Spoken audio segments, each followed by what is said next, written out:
Hey guys, this is just a quick video going over cellular respiration and photosynthesis, which is what we're going to be talking about over the next couple of days/weeks. So we'll start with cellular respiration. Hopefully by now you know some things about cellular respiration.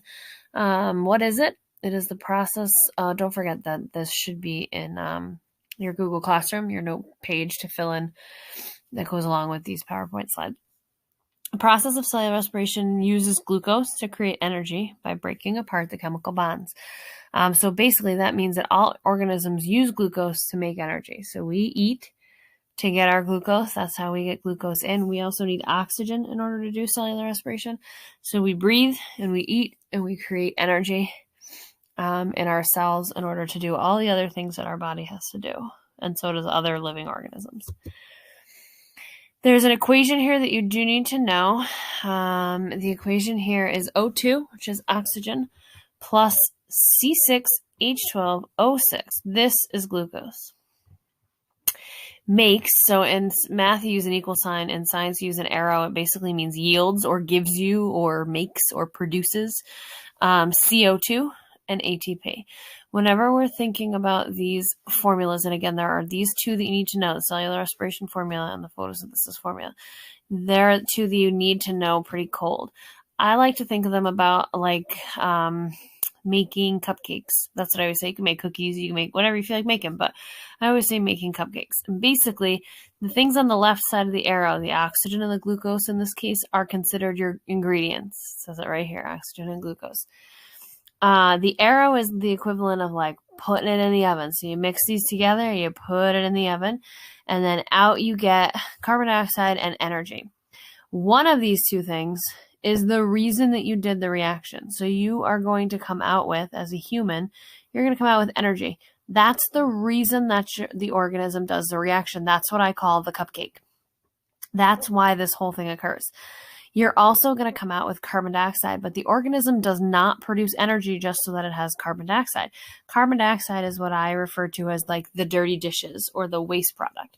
So you don't go home and say, hey, you know what I'd love to do? I'd love to do a sink full of dishes. I think I'll make some cupcakes. No. You go home and you say, oh, I'll put cupcakes. So you make cupcakes, and as a byproduct, would be very difficult to make cupcakes without having dirty dishes. So you end up with the dirty dishes anyway, even though that's not really why you made the cupcakes. Okay, so again, your ingredients are on the left side, and then on the right side are usually at least one, if not maybe two waste products. And then in this case, the reason that you do the reaction, the whole reason for cellular respiration here is to make energy.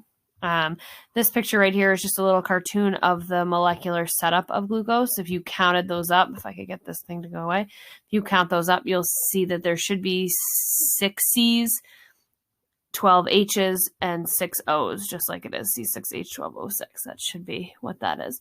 And then this is just Homer Simpson being silly. How much ATP do we use in a day? And there's Homer out for his morning run or afternoon run. So where does cellular respiration occur? It occurs inside the mitochondria. The mitochondria are inside all of your cells.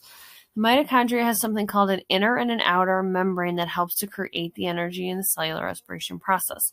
So whenever you see a doodle of a mitochondria, you always see this outside circle, ovalish kind of shape.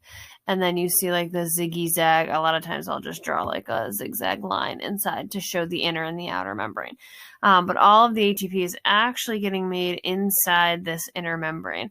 You don't have to worry about that word cristae. That's just talking about the folds that create the inner and the outer membrane. There are more folds because it gives more space for more energy to be made, basically. If it was just straight, it wouldn't have enough space, or it wouldn't have as much space. So then we have photosynthesis. Photosynthesis is kind of an opposite reaction, but you have to be careful with that as an automatic thought. It's not exactly an opposite reaction. So photosynthesis is the process that plants use the energy from sunlight to convert water and carbon dioxide into oxygen and high energy carbohydrates, sugars, and starches. So basically, like, what the heck does that mean? Basically, it means that the plant makes its own food in the form of carbs, sugars, and starches, using energy from the sun, water, and carbon dioxide. So remember, for cellular respiration, we eat our food to get the glucose to make energy, and we, of course, take in oxygen to make energy. Plants cannot drive themselves through the Dunkin' Donuts drive-thru and get their bacon, egg, and cheese and a coffee. So they have to create the food inside their cells. So they create these molecules inside their cells, particularly sugars and starches that are broken down into glucose. Excuse me. And then the glucose is used for the plant to make energy. So here's the photosynthesis equation. Again, this is an equation that you'll also need to know. It is 6 molecules of carbon dioxide. You don't necessarily need to know the 6, but it's carbon dioxide plus water. Again, remember that on the left side of your arrow is like your ingredients. The plant will also need sunlight, but I kind of put sunlight over here because sunlight is technically not a molecule. So technically it doesn't need to go in the equation, but you do need to have that in your brain that, yes, it also needs sunlight. It needs sunlight, CO2, and water. These are the common things that plants need. And then again, if you think of it like the cupcake, here's your ingredients. You put it in the oven, and you come out with C6H12O6, which is sugar or glucose, and oxygen. Okay? Again, the reason that the organism is doing the reaction is for the sugar. This sugar is what you might refer to as the cupcake, if you're using that analogy. The O2 over here is what I would call a dirty dish or a waste product. It is given off as waste. It also, in a plant, some of that O2 will be actually used to create energy as well. But it is a waste product of photosynthesis because the purpose really of photosynthesis is to make that sugar or glucose.